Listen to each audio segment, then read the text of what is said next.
I just wanted to make a quick video here about a pair of little pins or tie tacks that I got off of eBay.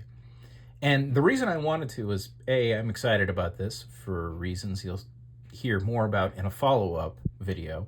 But B, I thought this is a perfect example of what to look for when you're out and about and you're looking for gold. Because one of the things that I will always talk about whenever I'm telling people to learn how to find little bits of gold here and there and find it for cheap is to look for quality.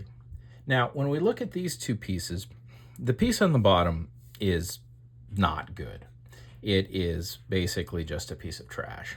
I'm going to set that piece aside for a moment and we'll do the first test on this. We'll look at it and say, that looks like the whole thing was molded and then plated at a later date. So we'll flip it over here. I'm gonna put it in my hand and we'll see. Is it?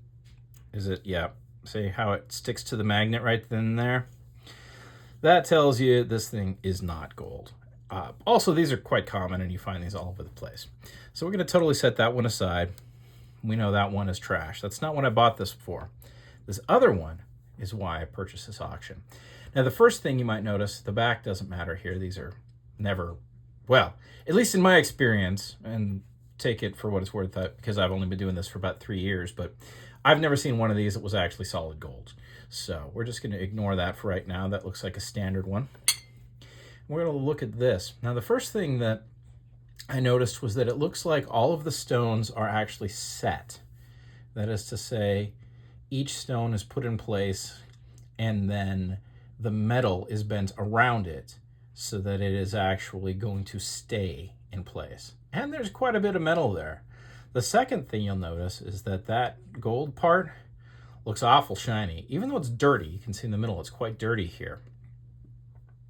This particular piece attracted me mostly, however, because when you looked at the back, all I could see on the picture was that there's a bunch of screws there. And I thought to myself, what the heck is going on with that? You're not going to get a mass-produced piece of jewelry where each individual stone is set in place with an individual screw like that. Because you think about it, that's quite a lot of effort when you could just do what they did with this other piece and mold the whole thing like that and then just put each piece in. Even though they're held in place, you can see one of the differences, they're held in place by basically a brass tab that's just folded over, whereas this is actually much chunkier. You can see how each one of those stones is set in place much nicer. So if you're just going to make a piece of costume jewelry, that's how you're going to do it right there. So this, with each one being screwed in, I thought, wow, that is crazy. And then I thought, you know what? I'd like to own that, even if it's just a piece of costume jewelry, or maybe better put, even if it's not made out of precious metals. Someone still put a lot of effort into making this, and that's interesting to me. Now, when I got it, I opened it up, and I was excited because I knew it was gold right away.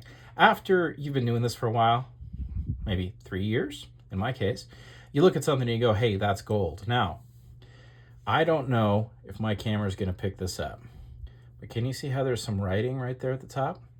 Yeah, it is picking it up. You see the first thing there? 10K.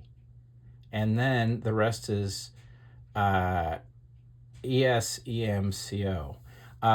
which is a trademark of a company, I think it's pronounced Shyman or Sheeman, out of Newark, New Jersey. So this piece is 10 karat. Now, you can see which part's 10 karat. The square piece is certainly 10 karat. Now, what I don't know is the pin 10 karat. I'm guessing it's not. It doesn't look like it. Now, it might be. We'll find out later when we go check it out on the XRF machine. And then the other question is, are the screws 10 karat? They do not look like they're gold.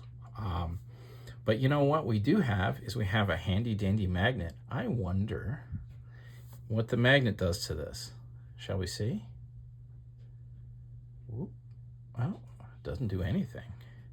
Does it do anything to the post? Does it? No, it does not. Anything to the screws? No, it does not. So these screws might be something, and we will find out. If anyone is interested, just post a comment in the in it, and we will go ahead and do a follow-up video and tell you what the content of this is. Now, I'm also going to do a follow-up video because this object, I believe, is a very interesting type of jewelry, which I have grown fond of, and I have, in fact, been... If I'm... You other stackers out there are going to disapprove, but there are a couple little pieces of jewelry that I've found that so intriguing that I would say I am now a collector of them. Despite only having a few pieces, they are something that I do enjoy, and I think I will continue to buy. And this is one of them. So look for a follow-up video talking about what this is, because it's more than just a tie tack. I hope you're having a great day.